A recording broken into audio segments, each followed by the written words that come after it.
Hi hello வணக்கம் மக்களே. இன்னைக்கு நம்ம ரிவ்யூ ஆன் சேனலில் வந்துட்டு கிரேட்டஸ்ட் ஆஃப் ஆல் டைம் படத்தோட ரிவ்யூ தான் பார்க்க போகிறோம். படத்தோட ரிவ்யூவை பார்க்கறது முன்னாடி படத்தோட ஒன்லைன் ஸ்டோரி மட்டும் லைட்டாக டீஸ் பண்ணிடுறேன். படத்தோட கதை என்ன அப்படின்னு பார்த்தீங்கன்னா, விஜய் வந்துட்டு சாட்ஸ்னு ஒரு குரூப் ஆஃப் ஸ்குவாடில் வந்துட்டு வேலை செஞ்சுட்டு இருக்காரு, ஆன்டி டெரரிசம் ஸ்குவாட்னு. அந்த ஸ்குவாடில் வந்துட்டு பிரசாந்த், பிரபுதேவா அவங்கலாம் இருக்காங்க. அவங்க வந்துட்டு கென்யாவில் வந்து ஒரு யுரேனியம் கடத்துகிற டெரரிஸ்ட்டை வந்து எப்படியாவது வந்து அடித்து அந்த யுரேனியத்தை வந்து காப்பாற்றணும் அப்படின்ற ஒரு போராட்டத்தில் கென்யாவுக்கு போகிறாங்க. அங்கே வந்துட்டு ஒரு ட்ரெயினில் வந்துட்டு அந்த யுரேனியத்தை கடத்திட்டு போகிறாங்க. அந்த ட்ரெயினில் வந்துட்டு சில சம்பவங்களை பண்ணி அந்த யுரேனியத்தை வந்து விஜயோட ஸ்குவாடும் வந்துட்டு எடுத்துகிட்டு வந்துடுறாங்க. அந்த யுரேனியத்தை எடுத்துகிட்டு வரதுக்கு அப்புறம் அந்த பிரச்சனையால் வந்துட்டு விஜயோட தலையெழுத்தே மாறுறோம் அப்படின்ற மாதிரி ஒரு விஷயம் நடக்கும். அது எதனால் மாறிச்சு, அந்த டெரரிஸ்ட் வந்துட்டு விஜயோட வாழ்க்கையை என்னெல்லாம் பண்ணார் அப்படின்றது தான் அந்த படத்தோட ஒன்லைன் ஸ்டோரி அப்படின்னு சொல்லலாம். அந்த படத்தோட கதையை வந்துட்டு நான் வந்துட்டு ஒரு சுற்றி தான் சொல்லியிருக்கேன்.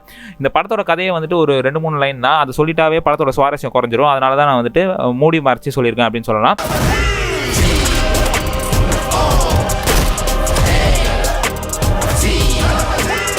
ஸோ இந்த படத்தில் வந்துட்டு பாசிட்டிவ் நெகட்டிவ் ரெண்டுமே இருக்குது. ஃபர்ஸ்ட் ஆஃப் ஆல் பாசிட்டிவ், நம்ம விஜயோட ஸ்க்ரீன் ப்ரெசன்ஸ் தான். படத்தில் வந்துட்டு பயங்கரமாக நடிச்சிருக்காரு அப்படின்னு சொல்லலாம். அவர் வர சீன்ஸ் எல்லாமே வந்துட்டு பயங்கர கூஸ் பம்ப்ஸாக சூப்பராக இருக்குது. ஃபர்ஸ்ட் ஆஃப் ஃபுல்லாகவே வந்துட்டு ஒரு ஸ்லோ பேஸ்டான ஒரு ஸ்க்ரீன் ப்ளே தான் எடுத்திருக்காங்க அப்படின்னு சொல்லலாம். கதையை வந்துட்டு கொஞ்சம் கொஞ்சமாக நகர்த்தணும் அப்படின்றது வந்து ஃபர்ஸ்ட் ஆஃபில் வந்துட்டு எடுத்துகிட்டு போயிருக்காங்க அப்படின்னு சொல்லலாம். விஜய் வந்துட்டு இந்த படத்தில் வந்துட்டு காமிக்கலாக வந்து ஃபர்ஸ்ட் ஆஃபில் வந்து பயங்கரமாக நடிச்சிருக்காரு, அப்புறம் கொஞ்சம் எமோஷனலாகவும் நடிச்சிருக்காரு. இன்டர்வலுக்கு அப்புறம் தான் வந்து படத்தோட சூடே வந்து பிடிக்க ஆரம்பிக்குது அப்படின்னு சொல்லலாம். செகண்ட் ஆஃப் தான் வந்து படத்தோட கதையை வந்து நல்லாவே வந்து ஸ்க்ரீன் பிளே புஷ் ஆகி பயங்கரமாக இருக்குது அப்படின்னு சொல்லலாம். பட் நெகட்டிவ் அப்படின்னு பார்த்தீங்கன்னா, நிறைய விஷயங்கள் வந்து ஃபர்ஸ்ட் ஆஃபில் தான் இருக்குது. நிறைய பாட்டை போட்டு தாக்கியிருக்காங்க ஃபர்ஸ்ட் ஆஃபில். அந்த மாதிரி பாட்டுகள்லாம் எதுக்குமே தேவையில்லை. அதுக்கப்புறம் நிறைய வந்து ஆக்ஷன் சீக்வன்ஸ் வந்து வச்சிருக்காங்க. அதெல்லாம் வந்து ட்ரிம் அவுட்டே பண்ணியிருக்கலாம். 3 hours இந்த படம் வந்து எடுத்திருக்காங்க அப்படின்னு சொல்லலாம். குறைஞ்சபட்சம் ஒரு 2.5 hours இந்த படத்தை எடுத்திருந்தாங்களா இன்னுமே வந்து சுவாரஸ்யமாக சூப்பராக இருந்திருக்கும் அப்படின்னு சொல்லலாம். செகண்ட் ஹாஃபில் வந்துட்டு படம் வந்துட்டு கொஞ்சம் கொஞ்சமாக தான் வந்துட்டு பயங்கரமாக ஒரு சூடு பிடிச்சி கிளைமேக்ஸில் வந்துட்டு பயங்கரமாக எடுத்திருக்காங்க அப்படின்னு சொல்லலாம். ஸோ இந்த படத்தில் வந்துட்டு இளைய தளபதியாக வந்துட்டு ஒரு கேரக்டர் ஜீவன் ஒரு கேரக்டர் பண்ணியிருக்கு.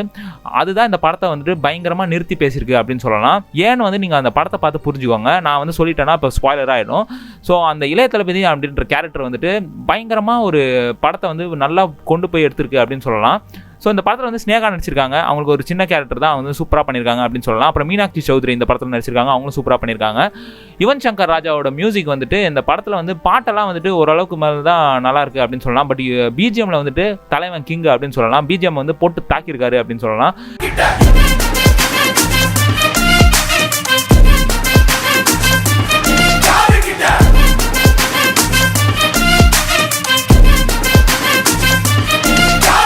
இன்டர்வல் சீனாக இருக்கட்டும், கிளைமேக்ஸ் சீனாக இருக்கட்டும், அதுக்கப்புறம் ஃபைட் சீக்வன்ஸுக்குன்னு வந்து ஒன்றுக்கும் வந்து ஒரு பிஜிஎம் போட்டிருக்காரு அப்படின்னு சொல்லலாம். ஸோ இந்த படத்தில் வந்து பிரபுதேவா அவருக்கான கொடுத்த கேரக்டர் வந்து சூப்பராகவே நடிச்சிருக்காரு. அதுக்கப்புறம் பிரசாந்த் ஒரு வித்தியாசமான கேரக்டரில் ரொம்ப நாள் கழிச்சு ஒரு கெத்தான ரோலாக பண்ணியிருக்காரு அப்படின்னு சொல்லலாம். பிரேம்ஜி இந்த படத்தில் வந்துட்டு ஒரு பயங்கரமான இம்பார்ட்டன்ட் ரோல் பண்ணியிருக்காரு அப்படின்னு சொல்லலாம். சும்மா காமெடிக்கு மட்டும் வந்துட்டு போகாமல் செம்மையாக பண்ணியிருக்காரு அப்படின்னு சொல்லலாம். அதுக்கப்புறம் இந்த படத்தில் வந்து யோகி பாபு நடிச்சிருக்காரு. அவருக்கான ஸ்க்ரீன் ப்ரெசன்ஸ் வந்து செம்மையாகவே இந்த படத்தில் வந்து எடுத்துகிட்டு போயிருக்காரு அப்படின்னு சொல்லலாம். பயங்கர காமிக்கலாக அந்த படத்தில் வந்து நடிச்சிருக்காரு. யோகி பாபு வர சீன்ஸ் எல்லாம் வந்துட்டு கைத்தட்டி சிரிக்கிற அளவுக்கு வந்து இந்த படத்தில் இருக்குது அப்படின்னு சொல்லலாம். ஸோ இந்த படத்தில் வந்து ஜெயராம் நடிச்சிருக்காரு. அவரும் வந்துட்டு என்னென்ன கேரக்டர் கொடுத்தாங்களோ அதுக்கு ஏற்ற மாதிரி பயங்கரமாகவே நடிச்சிருக்காங்க. ஸோ ஃபர்ஸ்ட் ஆஃப் தான் இந்த படத்தோட நெகட்டிவே பிரச்சனையே அப்படின்னு நான் சொல்லுவேன். ஃபர்ஸ்ட் ஆஃப் வந்துட்டு எதுக்காக இவ்வளோ புஷ் பண்ணி ரொம்பவே பொறுமையாக எடுத்தாங்க அப்படின்ற மாதிரி இருக்குது. செகண்ட் ஹாஃப்ல வந்து கதை பயங்கரமாக இருக்குது அப்படின்னு சொல்லலாம். ஸோ இந்த படத்தை வந்து நீங்கள் கேமியோவை எதிர்பார்த்து இந்த படத்தை பார்த்தீங்கன்னா கண்டிப்பாக அந்த படம் வந்து உங்களுக்கு பிடிக்கவே பிடிக்காது. எக்ஸ்பெக்டேஷனே இல்லாமல் இந்த படத்தை பார்த்தீங்கன்னா உங்களுக்கு கண்டிப்பாக அந்த படம் பிடிக்கும். அதுவும் வந்து ஃபர்ஸ்ட் ஹாஃப்லாம் வந்துட்டு நீங்கள் பல்ல கழிச்சு உட்காந்து பார்த்துட்டீங்கன்னா செகண்ட் ஹாஃப் வந்து நல்லாவே என்ஜாய் பண்ணுவீங்க. விஜய் ஃபேன்ஸ் வந்து இந்த படத்தை வந்து பயங்கரமாக என்ஜாய் பண்ணுவீங்க. ஆனால் நிறைய சீன்ஸ் வந்துட்டு அங்கங்கே வந்து விஜய் படத்தோட வந்து சுட்டு எடுத்திருக்காங்க அப்படின்னு சொல்லலாம். ஒரு மேஷப் மாதிரி தான் இருக்குது அப்படின்னு சொல்லலாம். கதைன்னு பார்த்தீங்கன்னா ஒன்றுமே புதுசாகவே இல்லைங்க. ஒரு பயங்கரமான ஒரு ஜாலியாக ஒரு படம் பார்க்கணும் அந்த மாதிரி தான் பார்க்கலாம்னு சொல்லிட்டு புது கதையாக வந்துட்டு உங்களுக்கு எதுவுமே இருக்காது. ரொம்ப ஒரு பழைய கதை தான். அதை வந்து எவ்வளோக்கு எவ்வளோ வந்து புது விதமாக எடுக்க முடியுமோ அதை வந்து எடுத்து வச்சிருக்காங்க அப்படின்னு சொல்லலாம். செகண்ட் ஹாஃப் வந்துட்டு ஏதோ தேய்ச்சி எடுத்திருக்காங்க தவிர ஃபர்ஸ்ட் ஹாஃப் வந்து ஓரளவுக்கு தான் இருக்குது அப்படின்னு சொல்லலாம். ஸோ இந்த படத்தை வந்து ரொம்ப எக்ஸ்பெக்ட் பண்ணாமல் கேமியோ ரோல்ஸில் எக்ஸ்பெக்ட் பண்ணாமல் பார்த்தீங்கன்னா அந்த படம் வந்து கண்டிப்பாக பிடிக்கும். இந்த படத்துக்கு நான் கொடுக்குற ரேட்டிங்ஸ் வந்து 5க்கு 3 ஸ்டார்ஸ் தருவேன். தளபதி விஜய்க்கு வந்து இந்த படம் வந்துட்டு ஒரு பயங்கரமான ஒரு கம்பேக்காக இருக்கும் அப்படின்னு சொல்லலாம். ஏன்னா லியோவில் வந்துட்டு பயங்கரமாக எதிர்பார்த்தோம். ஆனால் லியோ வந்துட்டு அந்தளவுக்கு சாட்டிஸ்ஃபை தரல. ஏன்னா அந்தளவுக்கு வந்துட்டு ஒரு எக்ஸ்பெக்டேஷன் இருந்தது. இந்த படம் நான் வந்து எக்ஸ்பெக்டேஷனே இல்லாமல் பார்த்ததுனால எனக்கு வந்து இந்த படம் பிடிச்சிருந்தது. நிறைய பேருக்கு இந்த படம் வந்து பிடிக்கல. ஏன்னா வந்துட்டு பயங்கரமாக கதை எக்ஸ்பெக்ட் பண்ணி கேமியோ எதிர்பார்த்து இந்த படத்தை பார்த்துருப்பாங்க. ஸோ அதை வந்து பிடிக்காம இருக்கலாம்.